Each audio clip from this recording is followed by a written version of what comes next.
saya BRC Taurus dengan NIM 2061201232 dari kelas BS3 20 jurusan manajemen dengan dosen pengampu Dr. Mayasari Ginting MSc. Baik, di sini saya akan memaparkan materi tentang cara mendirikan usaha. Cara mendirikan usaha terbagi menjadi 3. Yang pertama, mendirikan usaha baru. Mendirikan usaha baru adalah membentuk dan mendirikan usaha dengan menggunakan model, ide, organisasi, dan manajemen yang dirancang sendiri. Hal yang harus diperhatikan dalam merintis usaha baru. Yang pertama, jenis usaha. Yang kedua, bentuk usaha. Dan yang ketiga, tempat atau lokasi. Yang kedua yaitu membeli perusahaan orang lain. Membeli perusahaan orang lain yaitu dengan membeli perusahaan yang telah didirikan dengan nama dan organisasi usaha yang sudah ada. Yang ketiga yaitu kerjasama manajemen. Kerjasama manajemen yaitu kerjasama antara entrepreneur atau franchise dengan perusahaan besar yaitu franchisor dalam mengadakan persekutuan perjanjian untuk menyelenggarakan usaha. Selanjutnya yaitu jenis bidang usaha. Sebelum memulai usaha, terlebih dahulu perlu memilih bidang yang ingin ditekuni. Adapun faktor-faktor yang menentukan bidang usaha. Yang pertama, minat dan bakat. Minat adalah keinginan dalam diri seseorang terhadap sesuatu, sedangkan bakat adalah potensi yang dimiliki seseorang. Jadi, dalam mendirikan usaha, seseorang yang memiliki minat dan bakat akan lebih mudah dalam mengembangkan usaha. Yang kedua, modal. Dalam mendirikan usaha, kita harus memiliki modal. Maka sebelum buka usaha, kita harus tentukan berapa modal yang kita butuhkan dalam membuka usaha tersebut. Yang ketiga, waktu. Setiap usaha memiliki masa yang berbeda. Ada yang dalam jangka waktu pendek, menengah, dan jangka waktu panjang. Adapun jenis-jenis badan usaha. Yang pertama, perseorangan. Perusahaan perseorangan merupakan usaha milik pribadi, artinya modal dimiliki oleh perseorangan. Kelebihan usaha perseorangan ini yaitu pendiriannya mudah. Yang kedua, modal relatif kecil.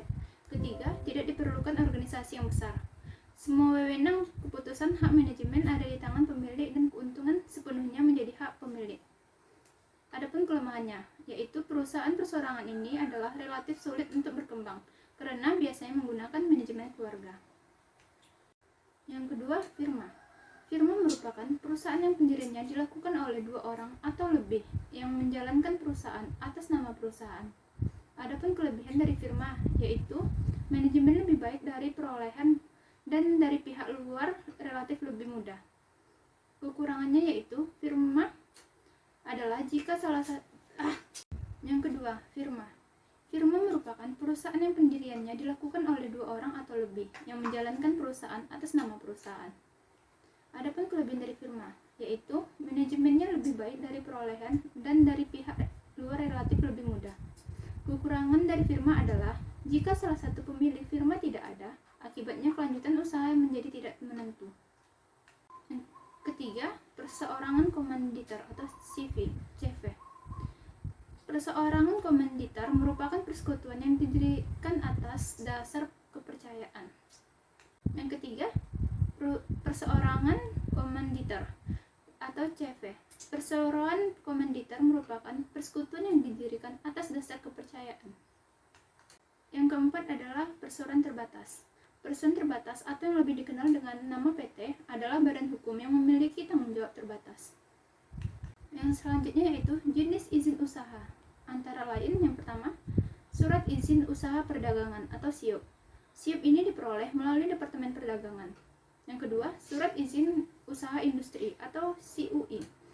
CUI ini diperoleh melalui Departemen Perindustrian. Yang ketiga, yaitu izin domisili. Izin domisili ini diperoleh melalui kelurahan setempat di mana perusahaan itu berdiri. Yang keempat yaitu izin mendirikan bangunan atau IMB. IMB ini diperoleh melalui pemerintah daerah setempat.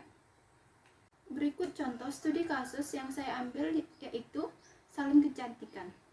Jenis usaha yang saya ingin dirikan yaitu usaha mikro dan kecil. Usaha yang saya dirikan adalah salon kecantikan. Salon kecantikan adalah bentuk usaha yang berhubungan dengan perawatan kosmetik, wajah, rambut, baik itu untuk laki-laki maupun perempuan. Salon kecantikan ini menawarkan berbagai jasa. Yang pertama, kesehatan kulit dan wajah. Yang kedua, perawatan rambut. Yang ketiga, perawatan kuku dan tangan. Yang keempat, perawatan kuku dan kaki. Dan yang kelima yaitu aromaterapi. Adapun tujuan pendirian salon kecantikan ini, yang pertama, membuat wanita Indonesia lebih peduli terhadap kecantikan dan kebersihan. Yang kedua, menciptakan lapangan pekerjaan. Yang ketiga, menciptakan salon kecantikan yang memberikan pelayanan terbaik dan memuaskan. Yang selanjutnya yaitu modal. Sumber modal usaha ini berasal dari modal eksternal seperti meminjam uang kepada bank atau koperasi, dan modal internal yaitu kekayaan milik sendiri.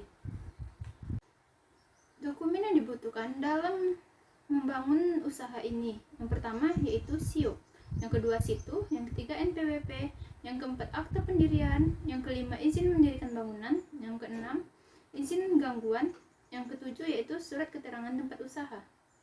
Baik, sekian pemaparan materi dari saya. Jangan lupa like, comment, and subscribe. Assalamualaikum warahmatullahi wabarakatuh.